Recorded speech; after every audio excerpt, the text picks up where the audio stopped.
Bonjour les guides, j'espère que vous allez bien, c'est Xiao et je vais vous présenter aujourd'hui une vidéo un peu technique. Donc je vais vous présenter 4 nœuds qui vous seront utiles pendant tout le camp et dont vous aurez besoin pour passer notamment la seconde classe il me semble.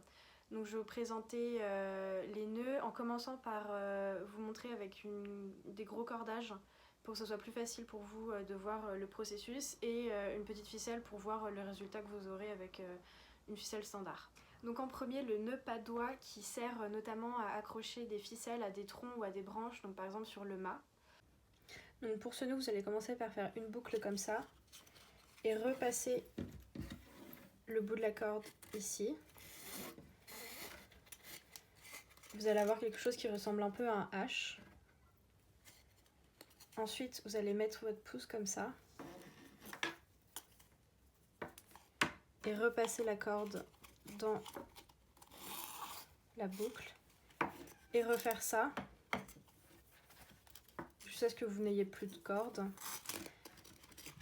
Et ça vous permet de garder la ficelle bien accrochée. Ça donne ça.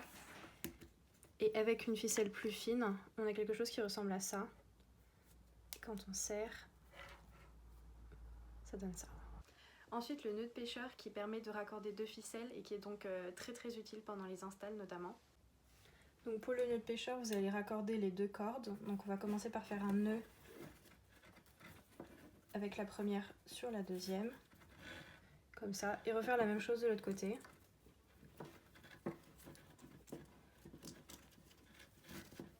Et quand on va serrer, les deux nœuds vont se serrer et la ficelle est très résistante. Et quand on fait avec une ficelle plus fine, ça donne quelque chose comme ça. Ensuite, on a le nœud de capucin qui se fait à l'extrémité d'une corde pour éviter qu'elle s'effiloche. Pour le nœud de capucin, le début est assez simple, il suffit de faire un nœud simple, mais au lieu de resserrer tout de suite, on va refaire des tours. Et quand on serre, on arrive à quelque chose comme ça. Bon, la corde est très résistante, donc j'arrive mal à serrer, mais sinon ça donne quelque chose comme ça sur une petite ficelle. Et enfin, on a le nœud de bois qui s'utilise dans plein de situations, et notamment par exemple pour rassembler un fagot de bois, d'où son nom.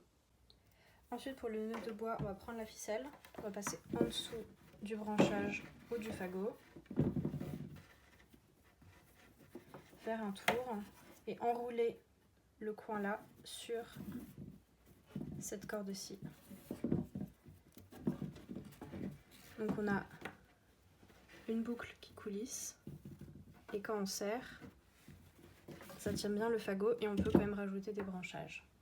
Et avec une ficelle plus fine, on arrive à quelque chose comme ça, donc avec le coin qui coulisse et qui peut se resserrer.